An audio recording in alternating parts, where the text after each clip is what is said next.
for that, we're going to talk about the rest of the items. So firstly, the Spiritual Pilgrimage Centre project. Now, most of you have seen this. I sent it out with the invite to this meeting. You know, this is something I proposed to a roundtable visioning event that they had in Salisbury way back. I don't know if anyone else was at that meeting. Rollo, Roy. It was one of the few times the English Heritage Management team of Stonehenge said, okay, let's think bigger picture. What do we want to do long term? So I tabled this thing. I said, well, what we want is we want the pagan community to own and manage a roundhouse, a wooden roundhouse, within 2 or 3 miles walking distance of the stones. And it would be available and run by the pagan and druid community.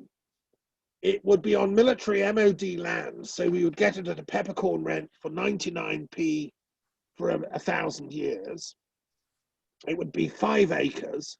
The pagan community could build the thing, you know, with our own labour. All the covens and druid groves throughout the British Isles could contribute, and then we would run it. So your local Wiccan grove in you know, Nottingham could run it for a week. The one in Glasgow could run it for a week. You know, there'd be 52 active pagan groups in Britain, each taking turns. And there'd be a skeleton staff there all the time. It would have sleeping accommodation and a big central area for a fire and performance space. Anyway, the document's there. And I think it's still, you know, a valid project. These things take time. Of course, persuading the MOD to part with their 3 acres for a peppercorn rent, you know, that means talking. And again, the trouble is, of course, nobody's in charge. Nobody takes authority. Nobody would have the courage to do that. So any comments? Alex, you were going to chat up the local commanders, weren't you, in Salisbury Plain? We're in lockdown, Thomas. There's not a lot going on at the moment. No. I love the idea of a pilgrimage site. I think that's fantastic. And I think that there is feasibility, but it's the right person. It's getting to the right person. And once you reach the right person, and it's putting it to them in the right way for the right reasons. And I think children and community will do it. Do we have a youngster, a youth group, a spiritual, a druidic youth group, or anything like that? Well, I've got a daughter who's really into druidry. She could set one up. Yeah. Well, that would be good, because she could put it towards them, young university students that are, they would listen to that, I think. I think Rollo's got some daughters, haven't you, sir?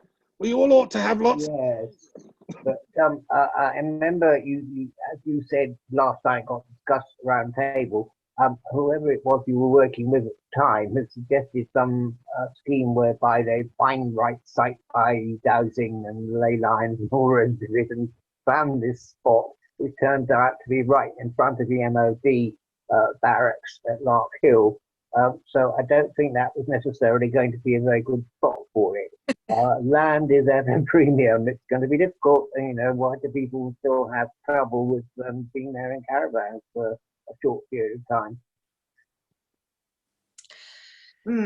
And Will Rathouse has reminded us there are some student pagan societies at places like Lampeter and Swansea, so they could be interested in this.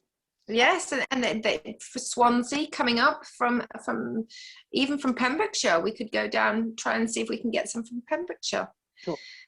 And Mike also said, I think in chat, because he can't speak, that he thinks this is a good idea. So, I mean, just spread the word. You've got the document.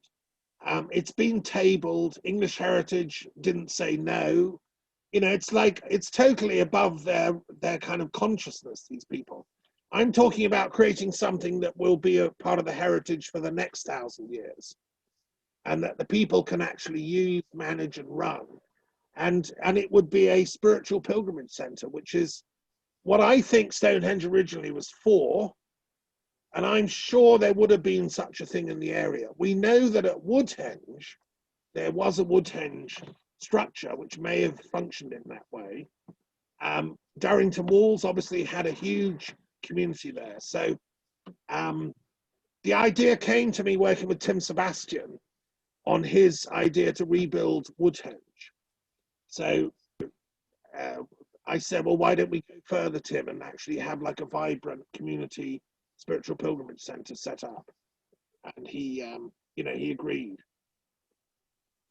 Okay, you've got the document. I just welcome to our meeting Annalisa, who's joining us from, I think, Seattle. Do you just want to unmute and say hello and give us a little preview? You're going to do the play in a minute, aren't you?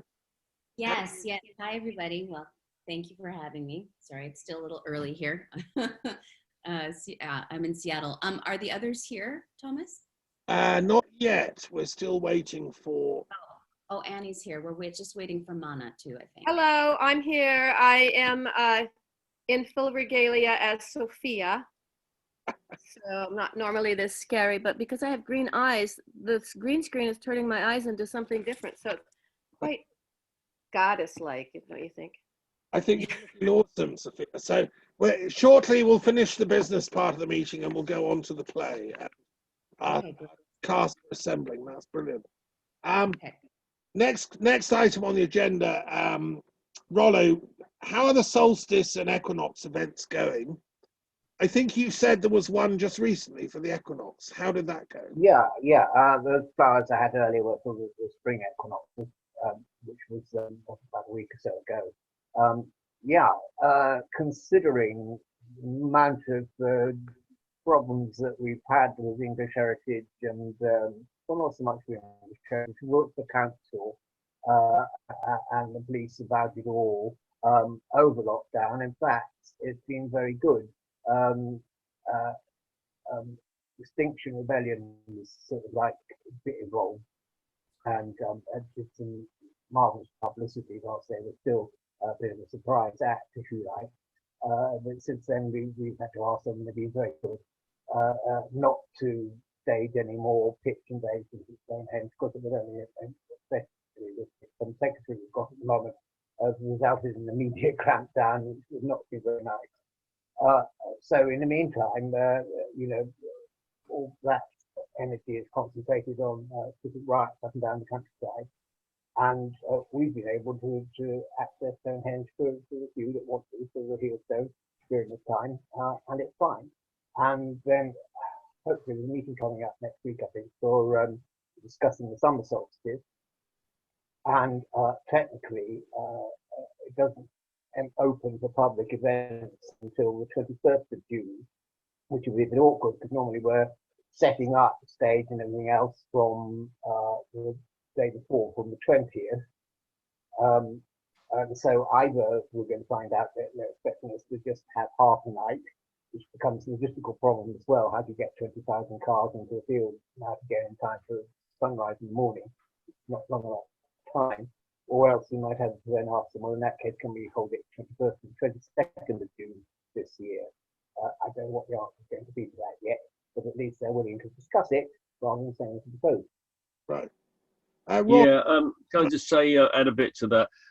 In fact, it's all a bit uncertain at the moment whether the sort of release from it all that Boris talked about a month or so ago is going to be the 21st midnight at the end of the day, or the beginning of the day, because if it's the end of the day, then the problem that Rollo's just explained would be existent for the 22nd morning access. So overnight, you couldn't go overnight from the 21st to the 22nd, which pushes another day later. Of course, the solstice does stand still 2 days either side of the exact moment, so you could just about justify the 22nd to the 23rd, but that is an issue that needs to be decided. But we will be talking about it, and we'll be setting up a meeting. People should be hearing about this next week, and the meeting itself should be on the 8th of April. The other thing I wanted to mention about solstice access is looking ahead to the winter solstice. This is an ongoing problem that would have come to a head if it hadn't been for the virus lockdowns. 2 years ago, the council suddenly decided to close down access to the byway at winter. And this has been a major problem, not only in terms of traffic and places, but like it means that people who traditionally always stayed overnight before the solstice and the equinox, well, the equinoxes we got away with it once, but on the solstice, because they close it, means people can't stay. This means it's difficult for the key people to get there without going through a hassle. And also it means there's a major parking problem. And we have been trying to negotiate with the local council, and it's got to the point that they just will not come to meetings. They have just distanced themselves completely. And I mean, Arthur was getting to the point where he was trying to take legal action. He sent letters to them, but then, of course, the whole business of the lockdown occurred, and it became sort of irrelevant. But so I don't know how this is going to be resolved, but it is an issue that's looming quite near in the future for the end of this year, and we have got our minds to try and do something about it. Well, in that respect, if, for instance, Arthur was to continue with that action towards the winter of this year, then it would be a question that he's already prepared a very fulsome court case. Yeah, I know. Examples of, you know, what happens if you close off the parking and the road to that number of people, where they're going to park instead. They're going to jam up all major roads, including A303, and be extremely dangerous. So you can either listen to that argument or go to court about that argument. But in the meantime, English Heritage is supposedly starting a new committee to liaise with Wiltshire Council and get them to attend meetings so a more sensible arrangement can be made, i.e. the way it was before. They opened the droves at those times, everyone parked, and after the ceremony was over, and they all went home, and easy way. Park on the byway. All the good key people park on the byway, then everybody else goes in the overflow, and it just about fits. But when you take away the byway, you create chaos, and it's really ridiculous. However, I'm just letting you know that we don't know how we're going to resolve it, but we are mindful to do the best we can to do so. So, look, thank you so much, Roy. Can I just add, I've written a book in the last year called Peace Magic, a handbook for practitioners and theoreticians. It's the first book about peace magic ever written. And I just want to throw into the pot here a different way of dealing with these kind of bureaucratic problems. The real fundamental issue about Stonehenge is that the powers that be, the local councils, all the way up to the national government structures, do not acknowledge the validity of paganism. Indeed, they're afraid of it. Some of them think they have a religious duty to suppress it. So all the little things they do, like shutting byways, making access difficult, refusing to go to meetings, are part of an entire mindset of what I can only call anti-paganism. Now, the only way to deal with this on a peace magic basis is to fight back at the higher level, right? And I'm going to propose a strategy for you guys. If you wrote to all the local councils around Stonehenge within a 20-mile, 30-mile radius, the town council of Amesbury, the town council of Avebury, the town council of, Salisbury, and the county councils, Wiltshire and so on, said to them all, when you start your council meetings, you say prayers, don't you? We would like, as pagans, that you include some pagan prayers, not just Christian. They would fall off their chairs, but it would send a signal that we're actually serious about this work. This is about the long-term validation and affirmation of the pagan heritage of the British Isles. This is our major temple. So the least thing they can do out of politeness is to have some pagan prayers each time they meet.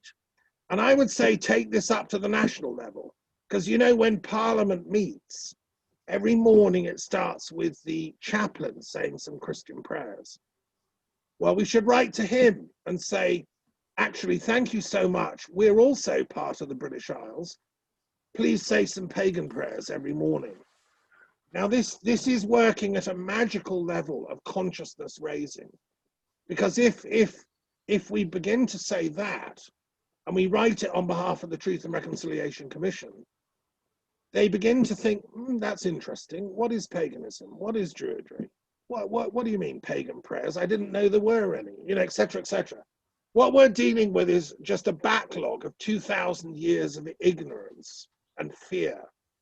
They're terrified of pagans and Druids. So that's my little bit here to the, that's how we deal on a magical level with consciousness raising. Okay, report from Avebury, next on the agenda. Alex, what's happening at Avebury, and tell us the good news. Nothing officially, but a lot unofficially. So you have got, you know, moon circles are still going ahead, very small, but the site itself is still being worked. The temple is still being activated. So that the temple itself is, you know, receiving all sorts of things from various different people. It's a very open site. It's got anybody can access it. I mean, there is a balance of respect of the people that live there, that is their home, and you know, with COVID going on, so it's mainly just one or two from each order. There are two orders at Avebury. There's Terry Dobney's order, the Druid Order of Avebury, which I'm a member of. I am a scribe. And there is another order called the Kurgans, and that is a chief called Henk Vis. And we have an unwritten respect that, you know, we will kind of let Henk have one ceremony, and then we'll do the next ceremony. So it's very balanced, actually. But I think more and more Avebury is getting, the energy is getting stronger. There is awakening, and people are gathering, and they are looking for spiritual sites. They're looking for spiritual community, constantly reaching out. Both shops, the hen shop and the one on the top, I forget the name, have workshops available. So there's a constant learning going on in Avebury now, from shamanic drumming to meditation to Reiki to druidic circles to walking the landscape. A lot of ceremony is about the sacred landscape at Avebury. So things are happening on the great wide web from Avebury. Lots of meditations, lots of little workshops going on. I think it's facilitated another platform. I think it's pushed some people out of their comfort zone to step up a level and actually, you know, provide opportunity for people who are at home and now have the time to follow their heart. There's from, well, we've got, what have we got? We've got light being workshops and meditations. We've got crystal learnings, to which you learn the different types of crystals. So from the very basics to meditating for an hour and a half on a global platform, which I think is pretty tough going. But I can assure you there are so many people waking up, and they are coming, and they're looking for people like us to kind of support them in them finding themselves, and they're linked to the divine in whatever they see it as. What else is happening at Avebury? Can I just add something, Alex? So yeah. I just want to tell people, I spoke earlier I tried to get through to Terry Dobney to tell him to watch live. I spoke to Susan Lomas, his partner, an hour before we went live. He will be watching this, so everyone says hello to Terry. And I want to announce, it's very exciting. We've got a new website with interviews with senior druids from the whole of the country, which has just gone live, including one with Terry. And people will be able to watch. I was going to play a bit of it now. I think because our theatre thing is going to start, you can watch it in your own time.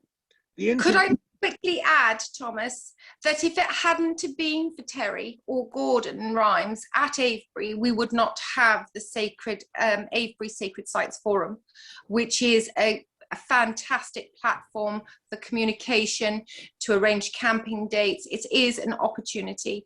And I think if it hadn't have been for Terry and Gordon standing out there all those years, all those nights by themselves, it wouldn't have happened.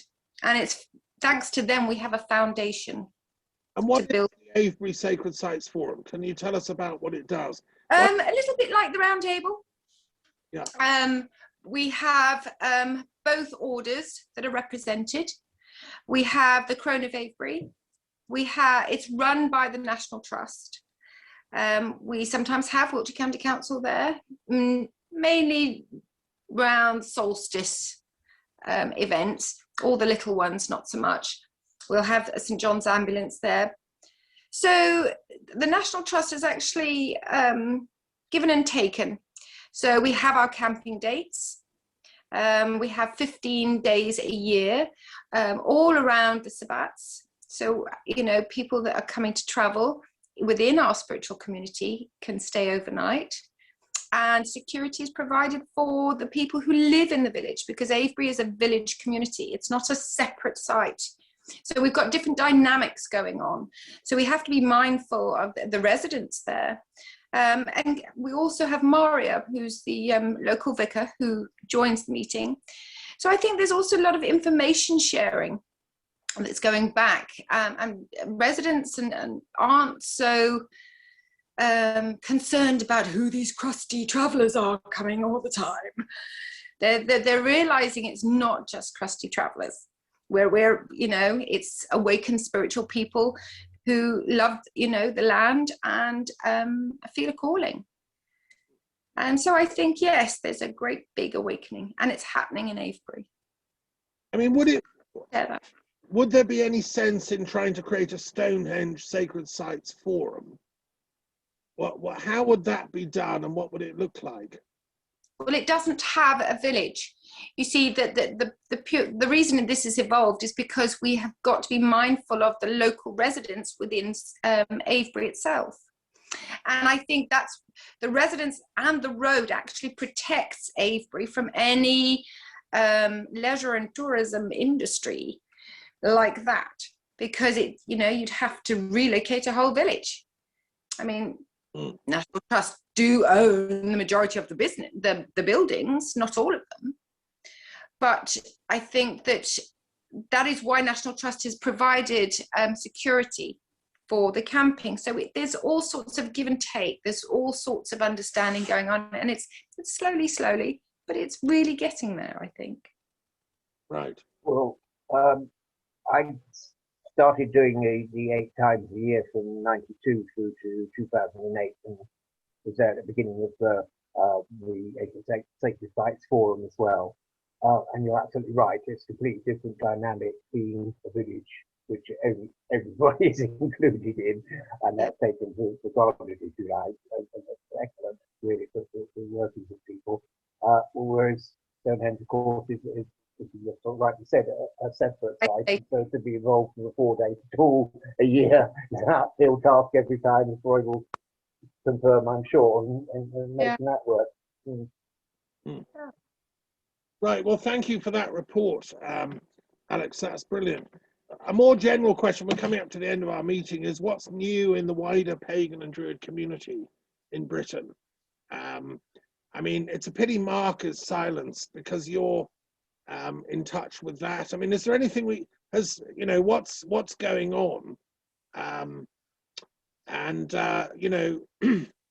Is there anything of significance that, I mean, I know the Pagan Federation have done a lot to get paganism recognized. It's on the census. Somebody, I think, said in chat, it'll be interesting to see how many people identify as pagans in the census. Yes, Alex. I've actually done a census, and I posted, there was from the Pagan Federation, where they asked everybody when the census came out, could they put pagan as a general umbrella. So the majority of us, I think, have put pagan spiritual, so that there is some kind of cohesiveness in this religious debate, and so that we can actually have the numbers. Well, Will said in the chat that in 2001 it was 40,000, 80,000 in the last census, and so at that rate it'll be 160,000 at the next one.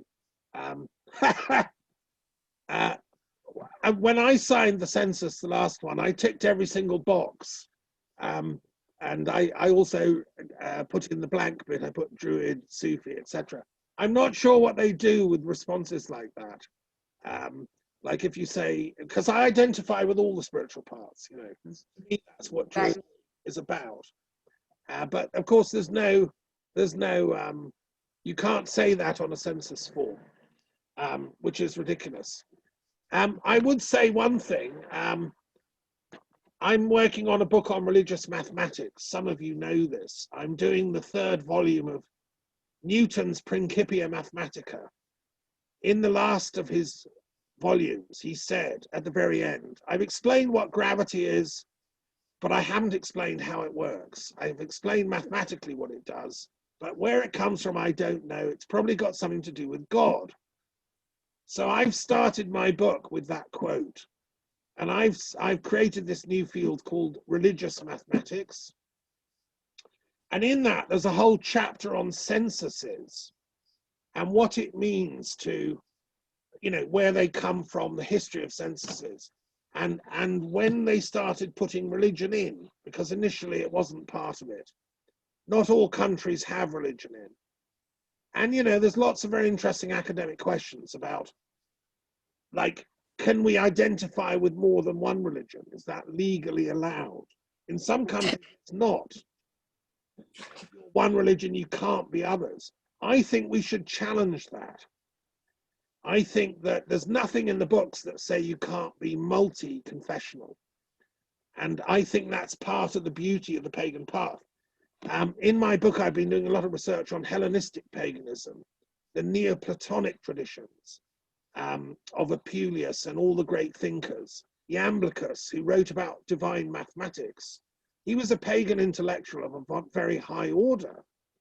And these people, it was taken as granted that if you were a pagan working in the highest levels of Hellenistic philosophy, of course you would go to the temples of Isis or Ceridwen, or, you know, whichever gods and goddesses, they were all valid from that higher pagan perspective, that pagan intellectual perspective. And that's kind of where I'm coming from as a philosopher. And in my book on religion and maths, I think I provided the groundwork for the next generation of intellectual pagans for the next 1,000 years to be able to fight against this instrumentalism, which reduces numbers to something that oppresses us. The reason governments are fascinated by numbers is they try to then out-argue any ethical claims. Oh, we can't do that because blah, blah, blah, the numbers, you know. Well, I'm using numbers to counter-argue for the cause of higher ethical spiritual paganism. So anyway, that's my little update. News from the pagan academic front. I run the Pagan Academic Network here in Europe. Get the book, teach your students. Mathematics is on our side, folks, because pagans invented numbers. Simple as that. In Egypt, Babylon. And I have a question for you. The people at Stonehenge obviously had some maths. What numbering system would they have used? Not Greek. What numbering, would it have been a 10-based system? Rollo, would you like? No, 12-based. Yeah, very definitely the geodecimal system. I mean, the numbers obviously are extremely important in respect of how you obtain them by exact measurement and surveying. But then, of course, they come into a whole philosophical system of sacred number, which you rightly say, as far as we can see, originated in 2 places, Greece and Britain. And so that whole business of how the ancients understood the cosmos and worked those particular numbers into Stonehenge is very, very important indeed. And its recovery in our lifetime is something which is, or can only say in respect of how much that's not happening on Earth at the moment is possibly a way forward to rekindling those ideas, dreams we all have of the Golden Age, when all the temples of the world responded to the same cosmic number system, and therefore life was arranged in conjunction and in harmony with the heavens, as theoretically as heaven on earth, rather than the fragmented system we've got now. Yeah, quite. Yeah, if you realize numbers are divine, as Pythagoras said, and Iamblichus and that whole Orphic tradition, then it puts you in a totally different relationship with symmetry, and the patterns.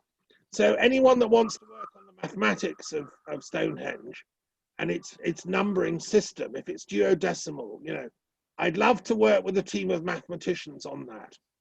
Put them in touch with me.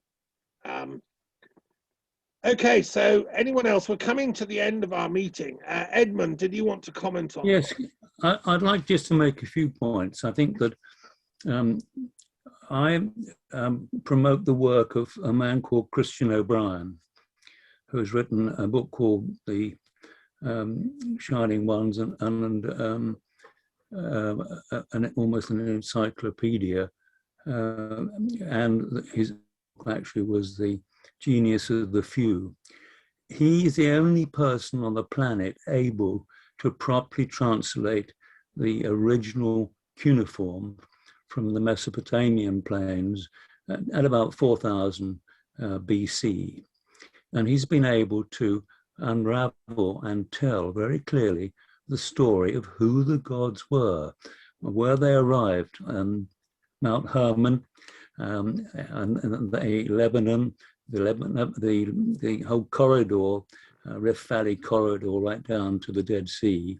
So we've now got a very accurate record of who these people were and what they actually did. And I'm talking here about the guys who were in Göbekli Tepe are angels, or Engeli, which means lords of a cultivation.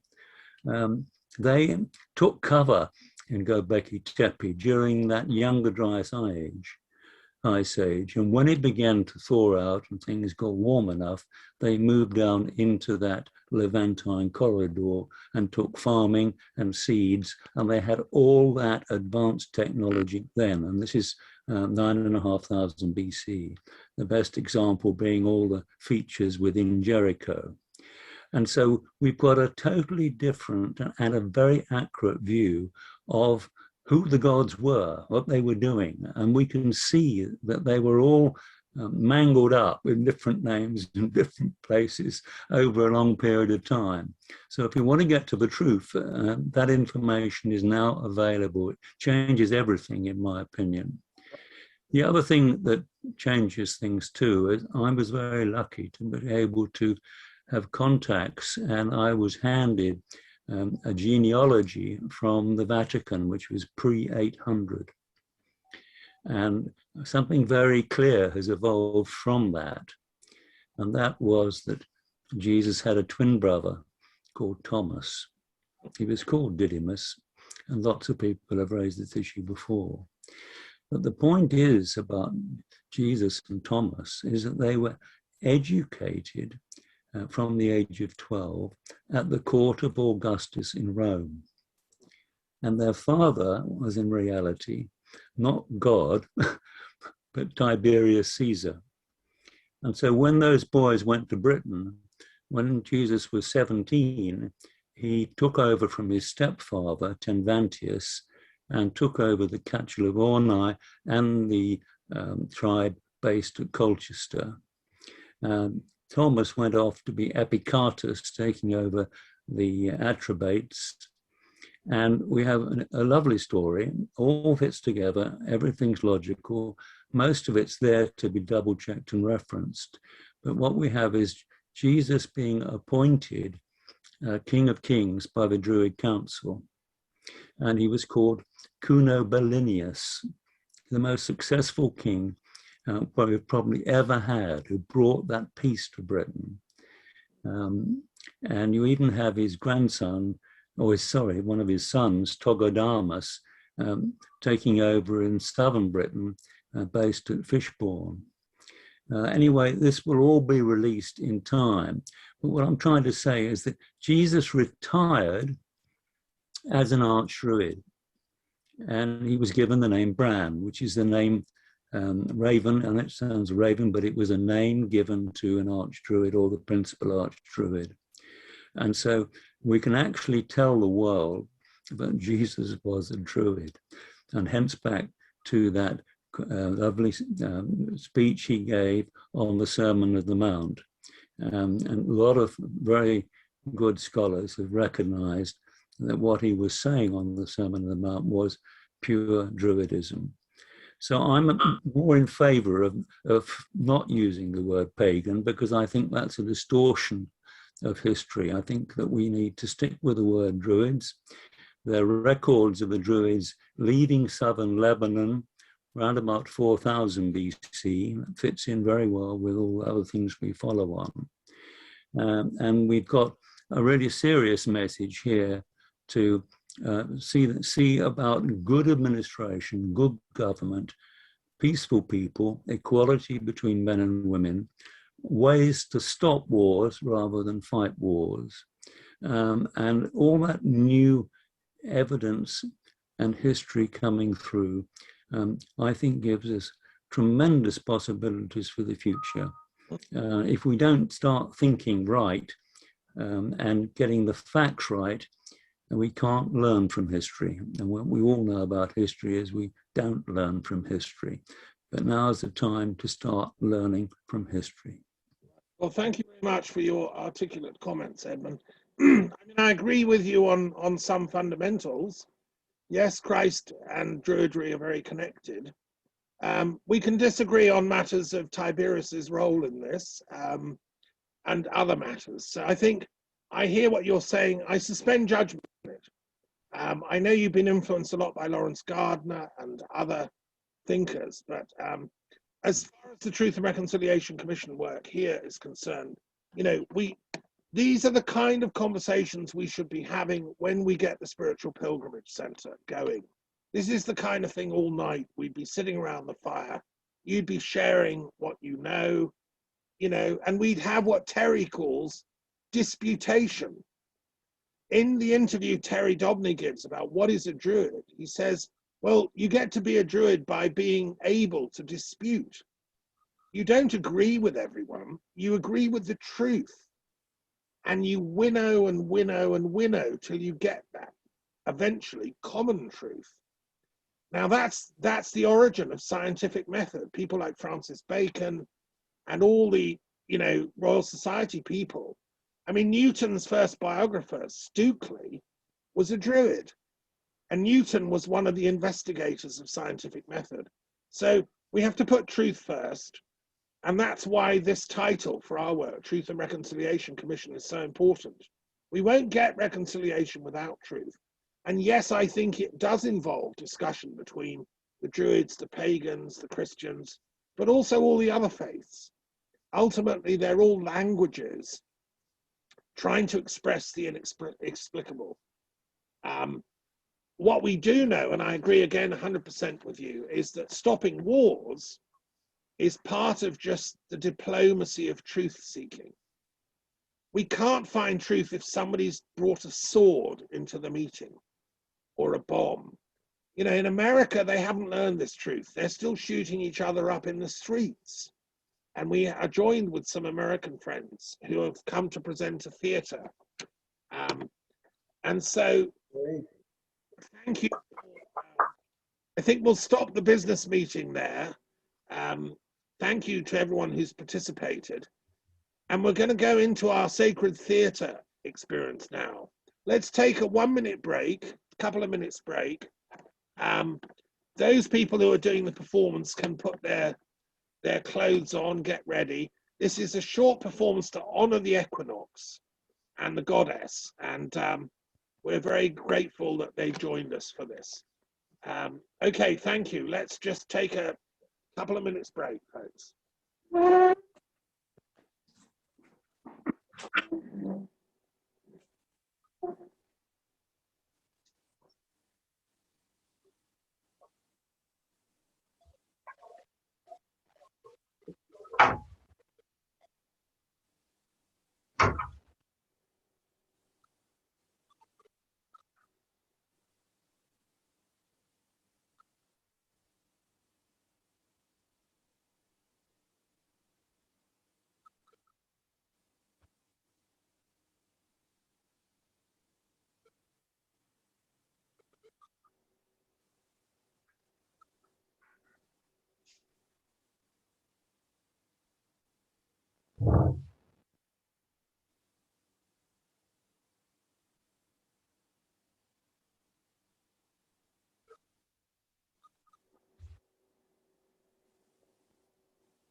Thomas, can I ask you a question while we're waiting?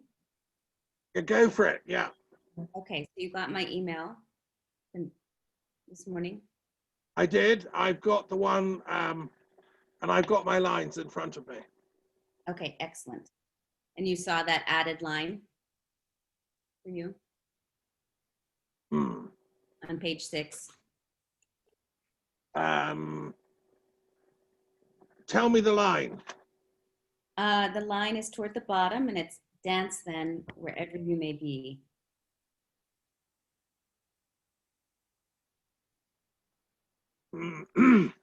So I got the email from you saying that I was now to read the I wasn't to do the Lord of the Dance speech. Right.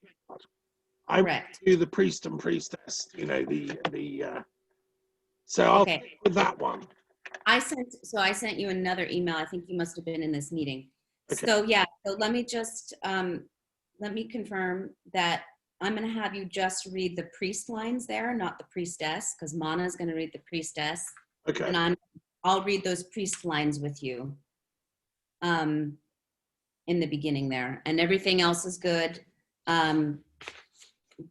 That other line that I gave you on page 6, I'll just read it because it'll be easier. Yeah. Okay. And and I should warn you that I've got a couple of surprises that I'm going to improvise at one particular point. Don't fall off your chair. You know, I like improvising. You do. It's a good spirit. Yeah. Great. And does anyone else in the Druid group here have a copy of the script? Sadly not. We didn't have time to get it round. So they were. No They can join in with ums and ahs. Okay, no problem. So are we ready? Yeah, I think. Let me hand over to this troupe of magical mystery performers. We have Mana Youngbear, Anne Waters, and Annalise Adair. And away to them. Anne Waters, I think, is going to introduce it. She's the director of the piece, I believe. Right. Thank you. So, You go ahead and I'll speak after you. okay, yeah, so I just wanted to welcome everybody to the Spring Ritual 2021, written by Anne Waters. I wanted to allow me and Annie and Mana to give a brief introductions of ourselves so you know who we are here with you today. So go ahead and start, Annie. Oh, thank you.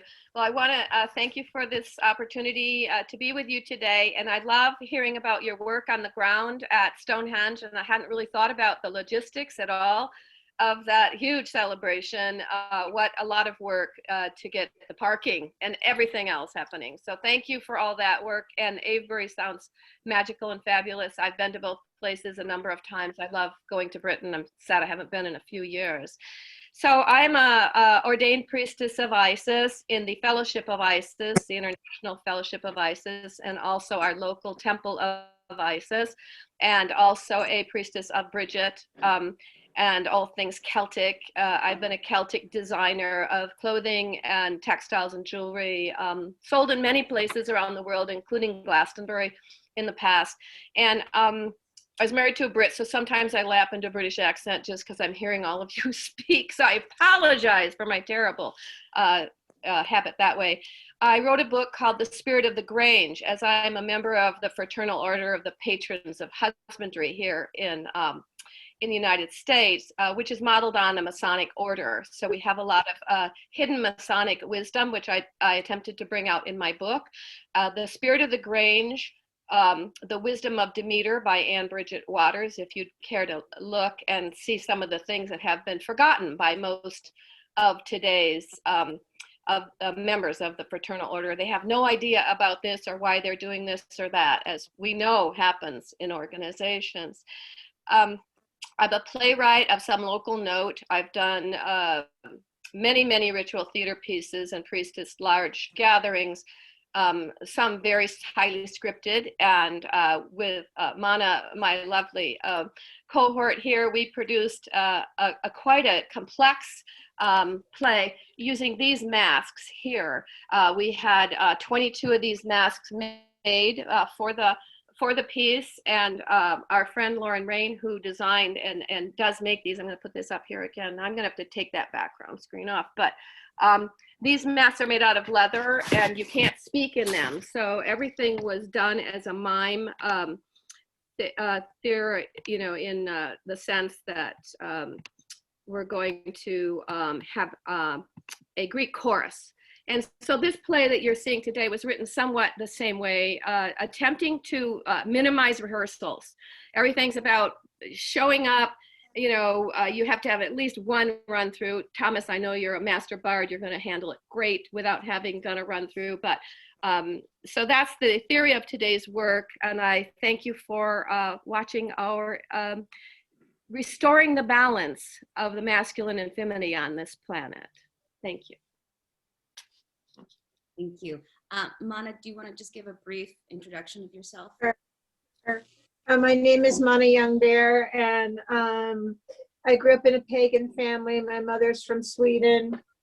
Although I didn't really know that I was pagan, I just figured that's just the way everything lived. And then when I moved to California, I was like, oh, there's really a thing, and it's paganism. And then I later found out that my grandfather was part of some Druid order, my father's father, and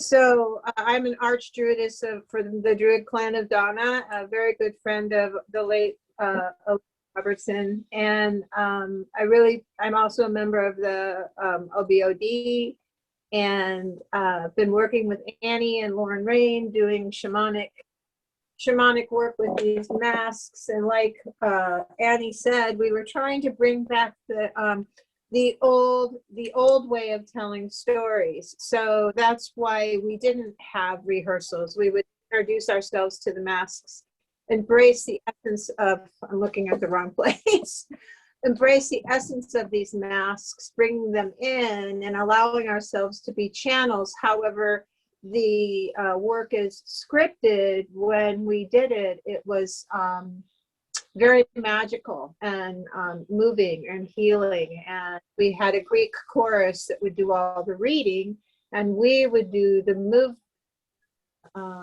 channeling of the inspiration of the masks. So it's truly an honor to work with all of you.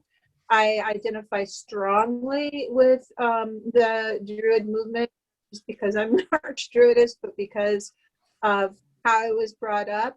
I lead a group, an OM group, every week, and I'm very excited about that. And my family, my father's family comes from Wales and Scotland, and my mother's family comes from Sweden. So this is very dear to me, and I appreciated your conversation about how this is not just a club, that it is something that it's sparked in our heart, and it's our religion. It is not just our religion, it is, I don't even like that word, it's our spiritual path, it's who we are.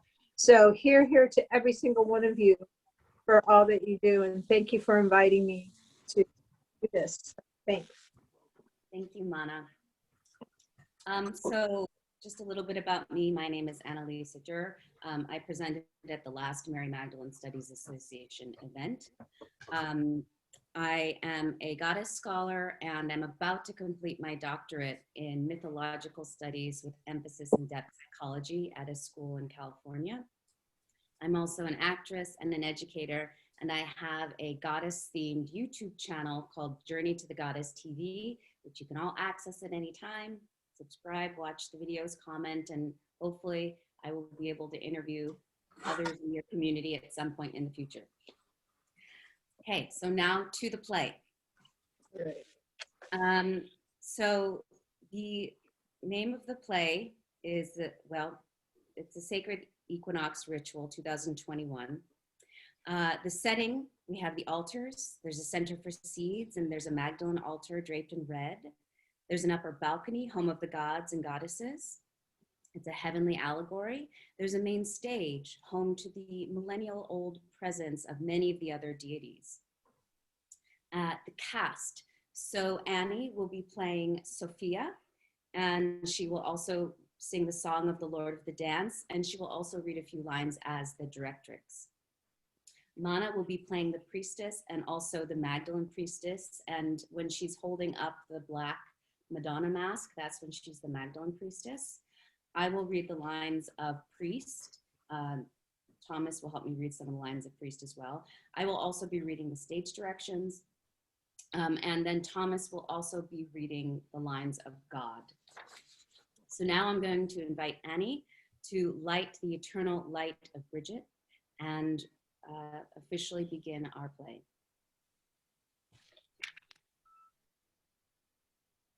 So from Kildare, Ireland, we pass the flame. Passing the flame to you in this day, in this way.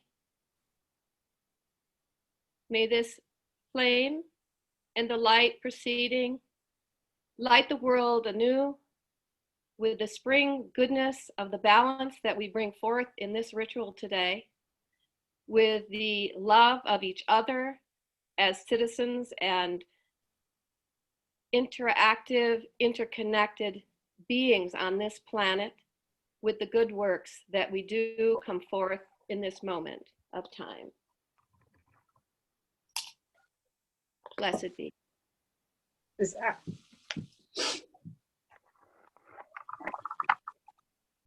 The theme of our play today, and can you hear me very well? Is it going well? You can hear me? Yes, okay. Is restoring the balance, the unity of the sacred marriage, the cycle of the seed, the spring celebration of the ancient time of planting the sacred seeds put into the soil, the origin of earth and sky, the balance of light and dark, of creation and continuance, and an allegory of partnership and balance, using deities to tell the story, Almighty God and Sophia, Isis and Osiris, Shu and Tefnut, Geb and Nut, Yeshua and Magdalene, and the heavenly, otherworldly Sophia with her earthly counterpart, Mary Magdalene. And so we begin. Circle, casting, and elements. Lana Priestess leads, all sing 3 times while sistrums play, ending with fast, multiple, loud sistrums fade out.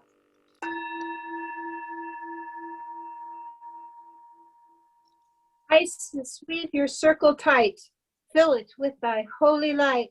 Earth, air, fire, and water, bind us to you. Poem of balance, Greek chorus. Hail, Lady Isis, Lady Sophia, bringer of wisdom. It is your voice we listen for. It is your song we sing. It is the spring equinox, season of seeds, planting in the dark, rich earth. Balance of the day with night, Night. the dark and light. Light. Friendly circle come to share the quickening of the year.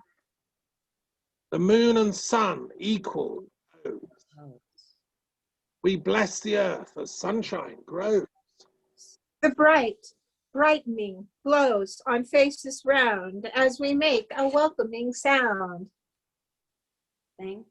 Thanks to this day of balance and grace, we make peace with friends and sense of place. We offer thanks for last year's wine and sing the praises of cakes so fine. O marker of the changing light, to longer days, decreasing night. Yet still, the darkness lives below. From soil to sky, the shoots do grow. From here, the mystery green in darkness, roots, young shoots arise. The balance clear, sweet blossoming dear, earthly abundance, time is here. And on, taking us along, we drum and chant the changing song. We are the circle, we are the dance, we are the altar of nature's chants. We the fire, we the moon, we the tides and oceans move. So feel and touch and remember you, that from darkness is created new.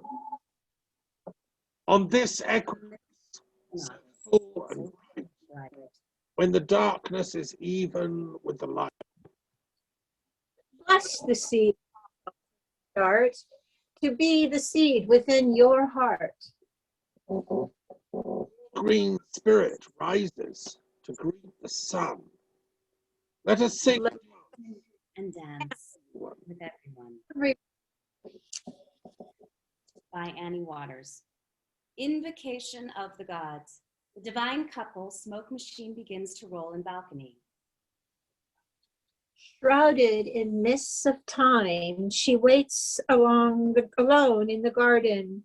Veiled, her name obscured, the forsaken rose, lost counterpart of the Logos word. Son and the Father, reason and righteousness, the eternal He. Holy Spirit, Sophia, and God Almighty enter. They stand and shake sistrums as they appear at the front edge of the balcony. Enveloped in clouds of smoke, they wave to the pilgrims below.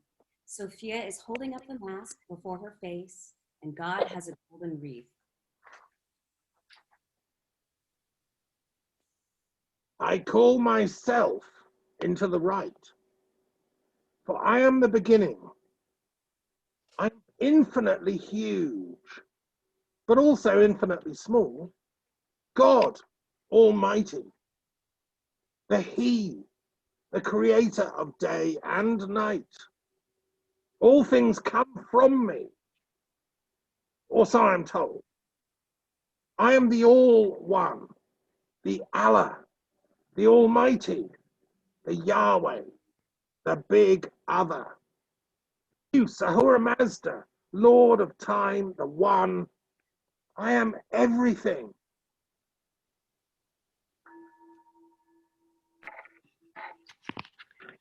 I sing as Sophia, she of wisdom bright, wishing for things to be set right. Holding you in my wise tonight, I have not spoken, oh, these many years, as I was silenced by those who believed only he should speak for me. Indeed, I am that Holy Ghost of a voice. I also bring to you the sacred seed as came from our marriage deed. I birthed the Lord of the dance as the union and balance of the creation, and that gives life to life through the ages. Hearken to my voice as it comes from the wisdom deep within your own soul. Sophia lets down a ribbon with the first of the scrolls. The scrolls is caught with the scroll reader and contains a bag of barley seeds that will be planted later.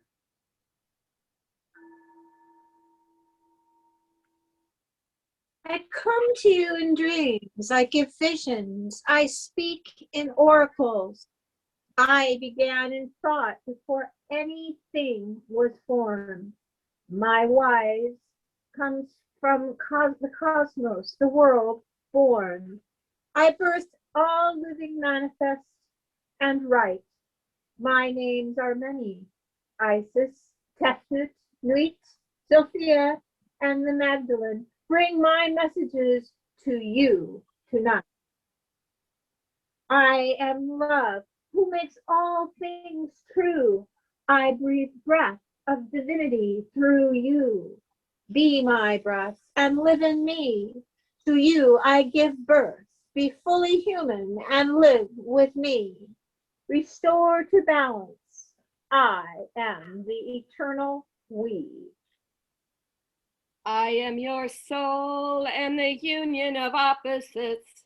I am the mystery. I am calling you in your dreams. I am bringing you home to me.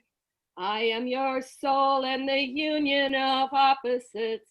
I am the mystery. I am calling you in your dreams. I am bringing you home to me.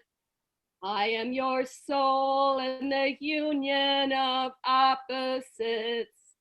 I am the mystery.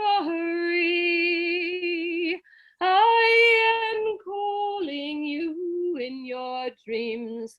I am bringing you home to me. Song. Sophia in balcony gestures and moves, waving broadly with a green scarf. The Lord of the dance enters from backstage as the masked green man dances around. Sophia throws green scarf from balcony. Lord of the dance catches and waves it, pulling some pilgrims into his grasp. All dance wildly to beat of sistrums and drums.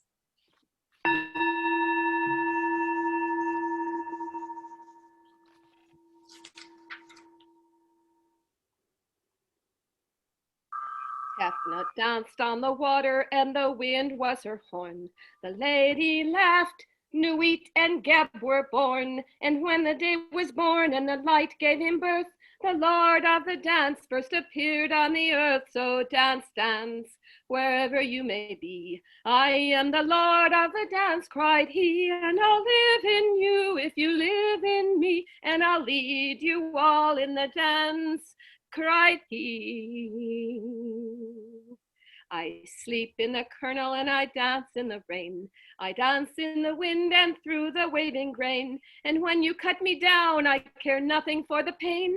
For in spring I am Lord of the dance once again. So dance, dance, wherever you may be. I am the Lord of the dance, cried he, and I'll live in you if you live in me, and I'll lead you all in the dance.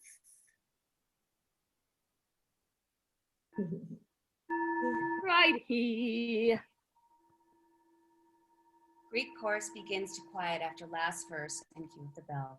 The sistrum slow down. Annalisa, you're muted, darling. Okay. Greek chorus begins. Can you hear me? Yeah. No? Yes. Okay. Hey, fine. Greek chorus begins to quiet after last verse and cue of the bell. Sistrum slow down near the end of the last verse. Dance wherever you may be, for I created your dance, says she, and I'll give you life wherever you may be, and we'll all join hands in our dance, says he. Traditional tune was written by Ruth Barrett, words and arrangements. And so, the goddess of many names, in her wisdom and joy, birthed the Lord of the dance, bringing love and harmony to the small green planet. Although some might say that Almighty God was a self-created deity, the first to emerge from the darkness and endless watery abyss that existed before creation, he created his children, the first deities out of loneliness. He produced from his own sneeze as the first gift, the air Shu. The god of air was breath itself. The purity of air is one of his gifts. Together with his sister and consort, Hefnut, Lady of Moisture, they gave birth to the living world that needs air and water to thrive.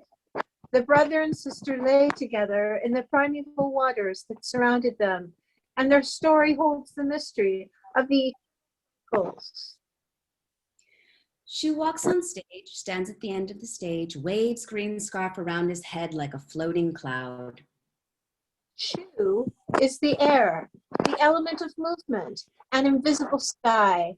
Breathe in the balance and find the harmony. Maintain your very life through Shu. Hefnut enters after Shu, stands apart, listens, and then dances, watery, floating on the stage. Shu is a setting of pillows. Is on a setting of pillows. He is relaxing, moving hands like air. Tefnut comes next to him, touches, lifts him up, and continues to dance around him. Tefnut is the moisture you seek, and the element of water in you. Tefnut joined with Shu as the soft air of the sea and the sparkle of the morning dew.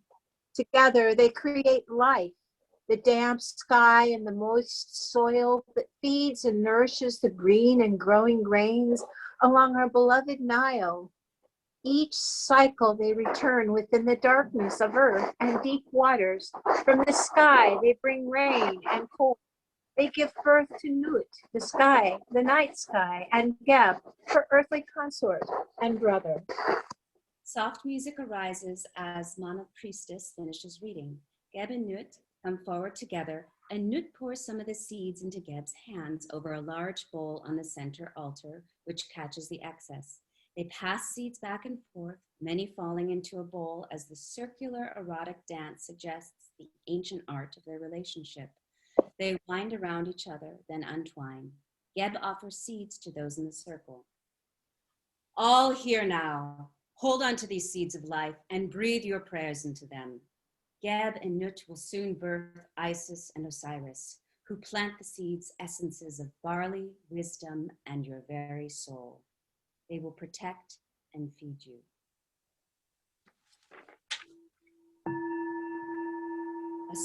A scroll falls from Sophia's hands.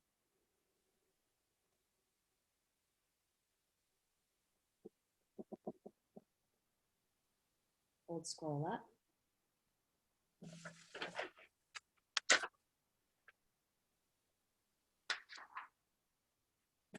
And she says,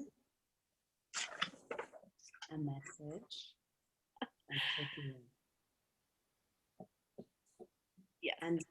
And Sophia. Yeah. I am that which is. I am all what is, what was, and what will be. I am that I am. No mortal man has lifted my veil. The divine mystery abides in me. I am of infinite value, immeasurable worth. I am the paradox unknowable. Day and night, the chorus of music fills the heavens. There, the whole sky is filled with sound. Be radiant with the music of light and vision of dance, my hearts. Years went by, the world turned, the wheel advanced, and the Lord of the Dance reemerged as the god Osiris of Egypt. His consort and sister, the goddess Isis. His perfect and harmonious balance, indeed, soulmates, never to be parted. Two halves of the same whole, two halves of a whole. Their story had many elements. Love known and shared, of life shattered and remembered, divinity made whole, and sacred trial and triumph of divine balance, renewal, resurrection, and rebirth. But always one Or of one soul. the equal balance of divine male and female. Isis and Osiris enter together in center of room and dance a waltz. Light music plays as Mana Priestess tells their story and shares some wisdom sayings from Egyptian mythology. Osiris wears continuity of green scarf as a sash. Their story has been told. Osiris, the green man, the lord of the dance. Isis, his perfect queen of heaven and earth. Recall the death and rebirth of Osiris as the green god of his age. Here is what you must comprehend. Isis discovered the grain of both wheat and barley, which grew wild over the land with the other plants and was still unknown to man. Osiris taught the people how to plant the seeds when the Nile had risen in the yearly inundation and sunk again, leaving fresh, fertile mud over the fields. How to tend and water the crops, how to cut the corn when it was ripe, how to thresh the grain on the threshing floors, dry it and grind it to flour and make it into bread, and how to brew beer from the barley. Creation and continuance, the cycle of life, death, rebirth. The balance continually renewed through the eternal dance of the planting and harvest. The seeds continue. Music fades, the dancers disappear behind stage. A ribbon and the scroll falls from the balcony. The seeds you hold are sacred, representing the continents of health and life. We bless them now to your benefit. Let us remember our ancestors and our descendants in these seeds. Mother of the sun, Nut, whose body is white with milk of the stars, bend upon thy servant and impart unto him thy secret kiss. Nut, who loves us, join with your consort Geb to create life for those on earth. Enkindle him with the holy ecstasy thou hast promised unto them. Love thee, the ecstasy which redeemeth from all pain. Make of him the fertile earth in which to plant seeds of life. We'll all now silently make prayers for our human continuance and for the sacred seeds of life to bring us abundance in our cycle of time.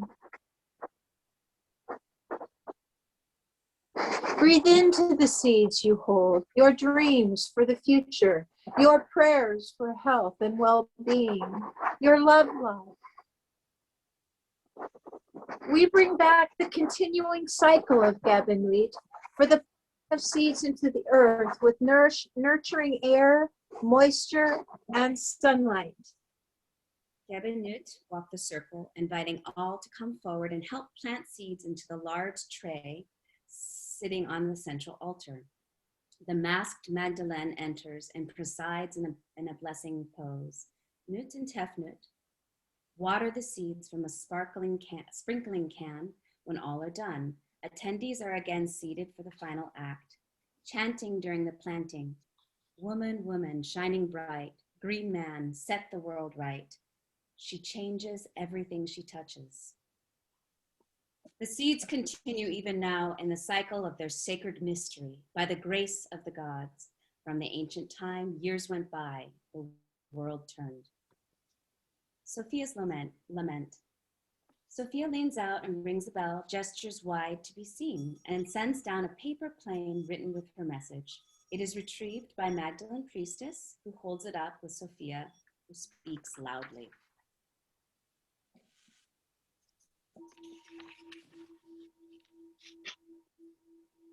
It is time you heard from me.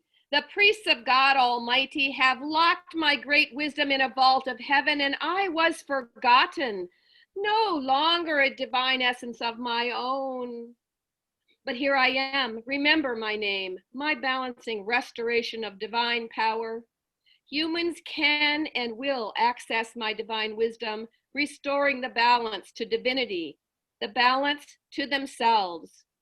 I am now on earth, remade in human image, created as a woman who will carry my wisdom into action, into manifestation.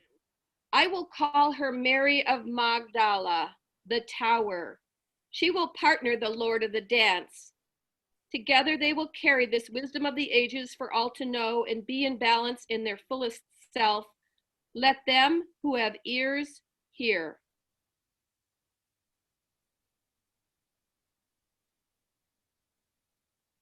That message is signed by Sophia, Goddess of Wisdom, the Holy Spirit, Lady of Transcendent Light, she who has eyes to see. Restoring the balance requires the natural balance of Inner, outer, male and female, head, heart, rest and activity. control, creativity. Sistrum and bells ring softly as Magdalene Dancer appears wearing the Black Madonna mask and a red and blue scarf with soft light headcloth and in front of her face. Yeshua enters and walks into the center behind her, wearing a green scarf as a mantle. Yeshua takes Magdalene's hand and they dance an erotic dance. Remembering her with him, equal in partnership, with love and devotion and action.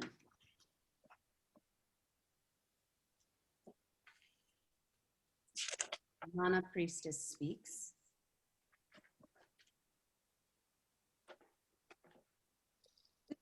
Balance. Wisdom new.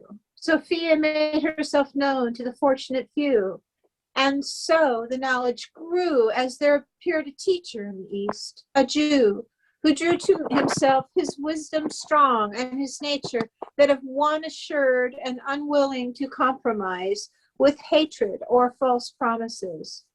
Trust was his asset, love was his game, his name, Yeshua. With him, beside him, was a woman who was wise, strong, devoted, and beloved. Her name was Mary Magdalene. He veiled her face, he washed her feet, she washed his feet. They became one. They remembered all of the promises of equality, balance, and inner harmony of sacred marriage. They had gotten lost in the ages of war and broken agreements with God and man. Magdalene and Yeshua come to center altar as the sacred couple. He has the long green scarf as mantle draped on his shoulder. They are both in red and blue. They begin to walk the circle, but first washing each other's feet at center altar with the water left from the watering garden. A simple, small bit of water, a towel to dry. They continue on until they exit. Magdalene, Mary Magdalene, Magdala of the Tower, we need you now. The trust of ages was broken. The promise of partnership lost. The sacred marriage plundered. Your grace was stolen from us. The words of the master were twisted, and your voice was lost to the winds. Come back to us now, in sacred marriage bound. Our vision of you grows stronger. The balance is being restored. The balance is being restored. Sophia sends down a basket of ribbons with enough scrolls for all to have one for themselves, distributed by the priestesses.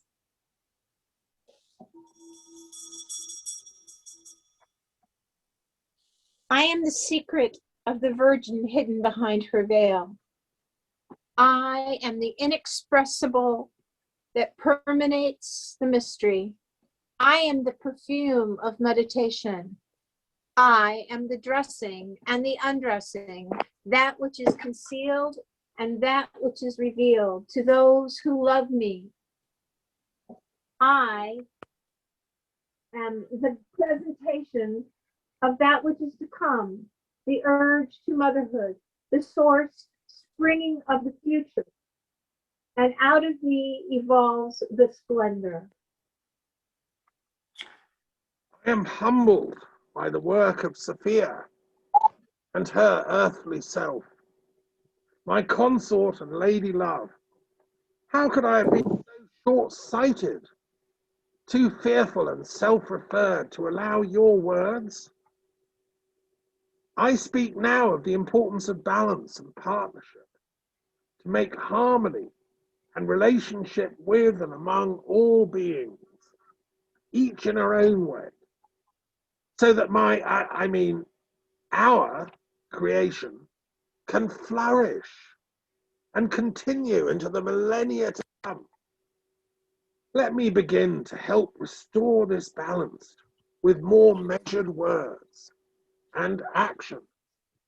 And Spiritual Pilgrimage Center at Stonehenge.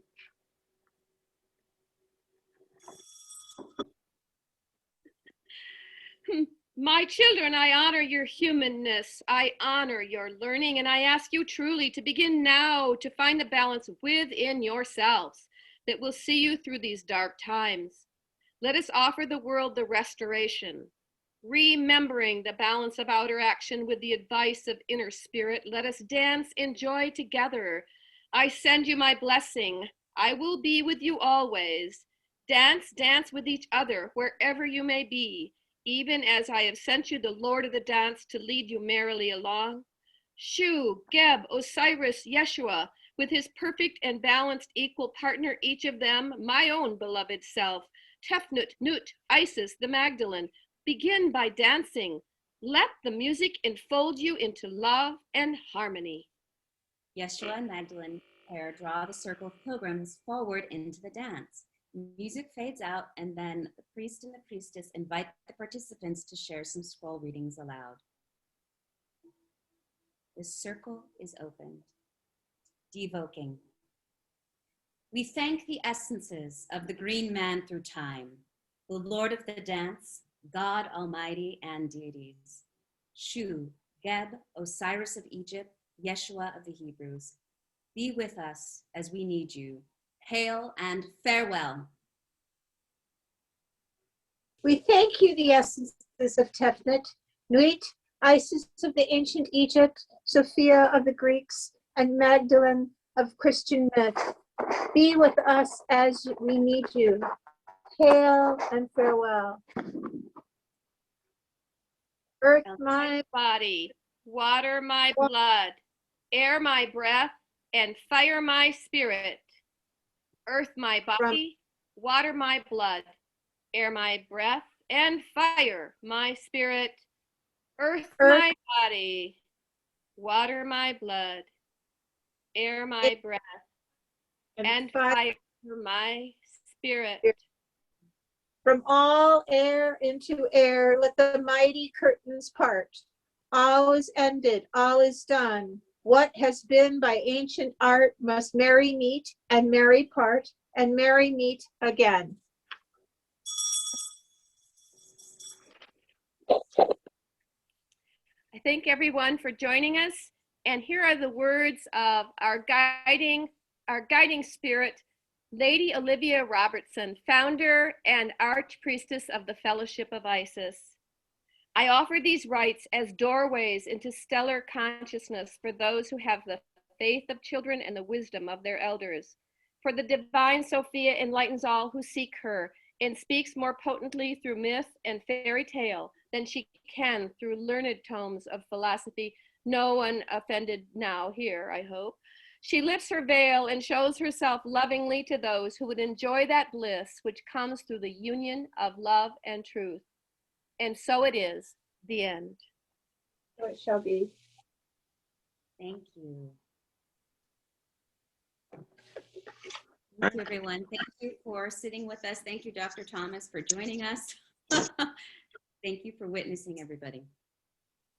Well, thank you to everyone that took part and for coming and joining us. Yeah, Zoom isn't maybe the best place to do a complex little performance like that, but it works. So thank you for improvising, everyone. Just to say, what you didn't know, Annalisa and Anne and Mana, is I'm also a priest of Isis, and I went to the castle in Ireland in 1983 on a pilgrimage and met Olivia, met her brother, Durden Robertson, who was a great scholar. And we had long, long talks about ancient history and culture and the Irish Druid traditions. And he was, you know, a great, very great intellectual, actually. And with his sister, who did all the theatre, and you know, they founded this fellowship, which I joined. They made me a priest of Isis and Sophia and the Nine Muses. So I still have the kind of charter on my wall here in France. So that's very. So you know, thank you. I didn't realize you were connected to the Isis Fellowship, so that's great. And yes, oh, I love that. I love knowing that about you, Thomas. I met my husband, my British one, in the castle. It was very romantic, and I fed him food in the. I didn't know he was going to be my husband. Of course, we were just traipsing around through the castle, and I met Lawrence as well, dearly beloved Lawrence, and of course Livia. And we drank water from the Bridget's well, and we were bonded from there. I have a movie on YouTube showing the footage through the castle. If you'd like to see it, I'll try to find the link. I'm probably not fast enough to do it for our chat, but you would love to see through the temple in the lower area, Thomas, as you spent time there. And Olivia is speaking at the well about Morrigan and about many things. Yeah, no, do send that to me as an email. I'll put it on our channel after this, which will be on our channel. And I remember it was Durden Robertson that told me to read the works of the historian Geoffrey Keating, who wrote the Sacred History of Ireland. He's called the Herodotus of Ireland. And I read them. And he it was who carried the Irish legends into 17th century European intellectual culture. He went around all the monasteries and abbeys of Ireland, which still remained, and looked at the old manuscripts. And the early medieval Irish monks had written down the Druid legends of the ancient Irish oral tradition. And because of Keating's work, it survived. That's how we know about Luch and all the great Celtic legends of Tara and all that. And sadly, Geoffrey Keating was then killed when Cromwell invaded with his fanatical, you know, if you're not a Puritan Protestant, we'll kill you kind of person. And they burned a lot of abbeys and monasteries. And so that those manuscripts are dead, they've gone. But Geoffrey O'Keating wrote them down.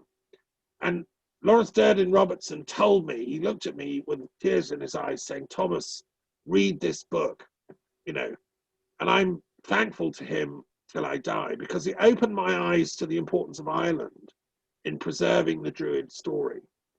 And one of the struggles behind the Truth and Reconciliation Commission for Stonehenge is to make people realize in England the importance of these Druid Celtic traditions, oral traditions. For instance, you can't study Welsh or Irish or Gaelic in English schools, which I think it's an act of cultural barbarism. And just to finish on a little farewell note here, because we're coming to the end, because I lived in Scotland for 7 years and got involved with the Druid community up in Scotland and Ireland, and I chair the Truth and Reconciliation Commission of Britain and Ireland, I think it's a great tragedy that Brexit has been imposed on the Celtic world of Northern Ireland and Scotland. I've been very active in campaigning, and now I think the only path for allowing that voice to be heard is actually Scottish independence. And I've set up a group with Now Scotland called IFS, Intellectuals for a Free Scotland. And Colin Robertson was a great, Celtic intellectual related to Robert Graves and so on. And so we have a lot of work to do. I don't think Stonehenge is going to be free until Scotland is free, and Ireland is reunited. So there we are, my friends. We've come to the end. The gods have been with us. And my commiserations to people in America, their shootings. Can you please tell the children to stop buying guns and shooting each other? It's not the Druid. We are people of peace and non-violence. And I would commend them to study the works of Deganawida, the greatest North American Indian peace teacher from the Great Lakes region. He was their peace druid. And I think Washington should be renamed Deganawidaville. This would be, a big consciousness-raising thing. Washington was a war criminal and a military tyrant. Let's rename the place Deganawidaville. And if you haven't heard of him, just do a bit of research.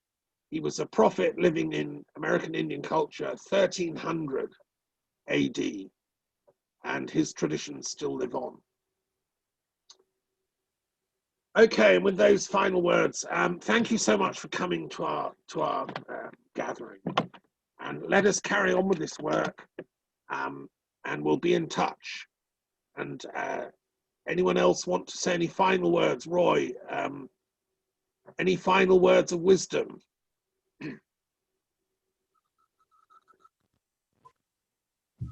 You have your mic. You'll have to unmute. Mic is off. Just accessing the link from the video you just sent us, Anne, and I was making sure I'd saved it for looking at it later. So now I've got back to the screen. No, not really. Thank you very much. It's very special to know this knowledge and to record this knowledge and to be with this knowledge. And if only we would all understand the heavens and the earth and the relationship between them and the tolerance of, this is what amazes me, it's the tolerance of the universe.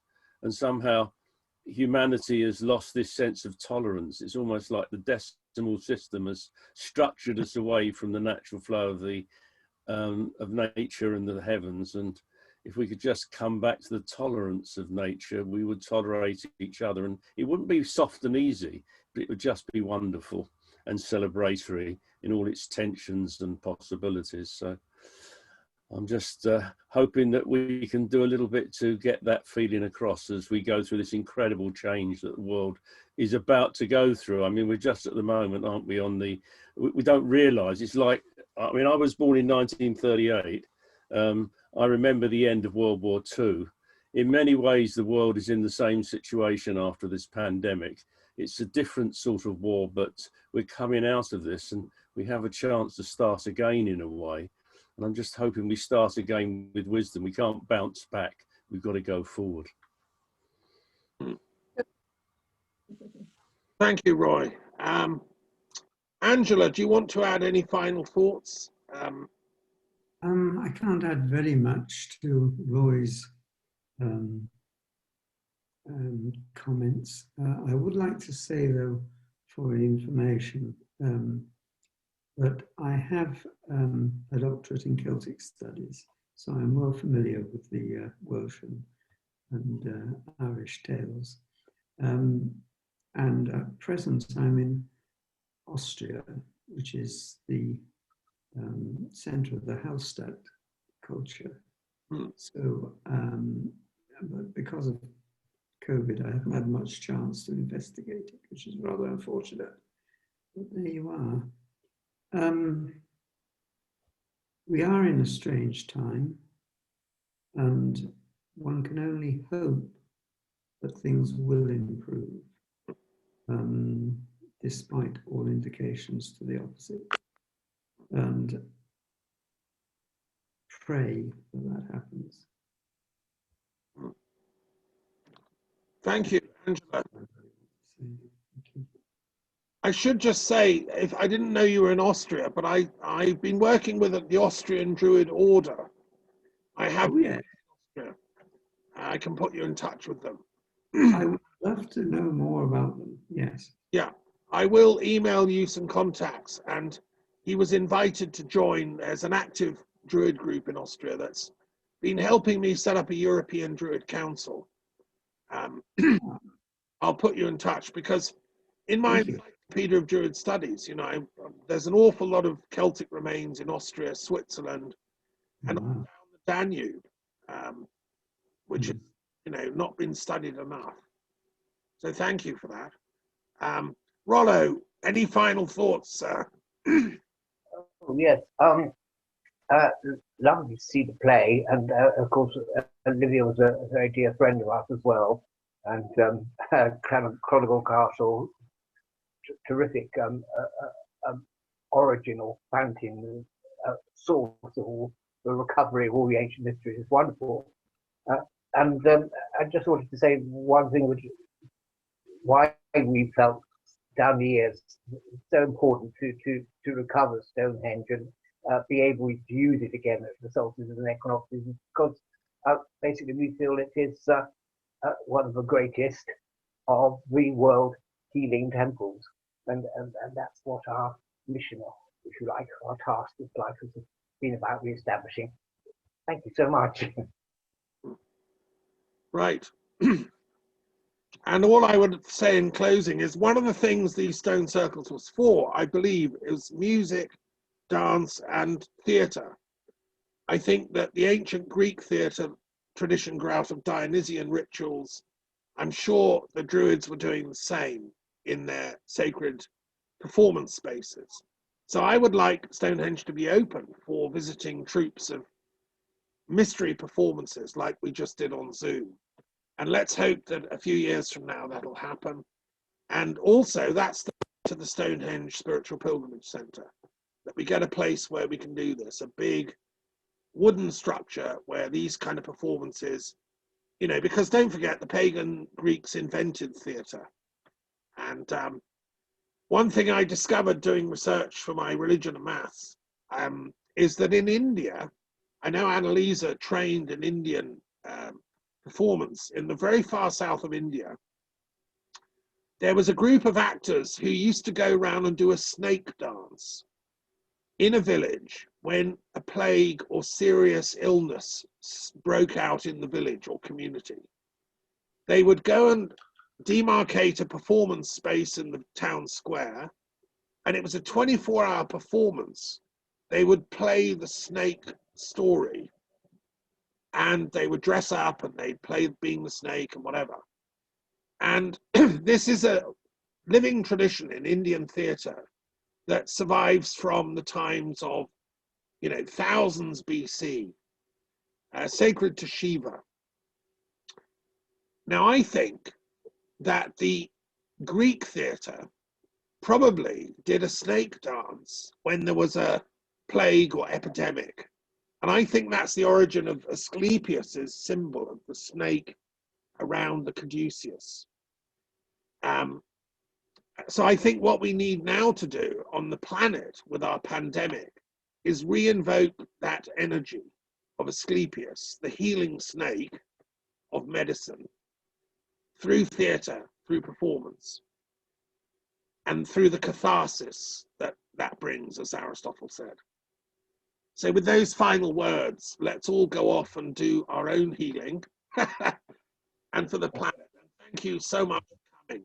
We may be small, but we are, if you could see the angels and muses around us, I think we're, there's more of us than meet the eye. Okay, blessings and peace to all.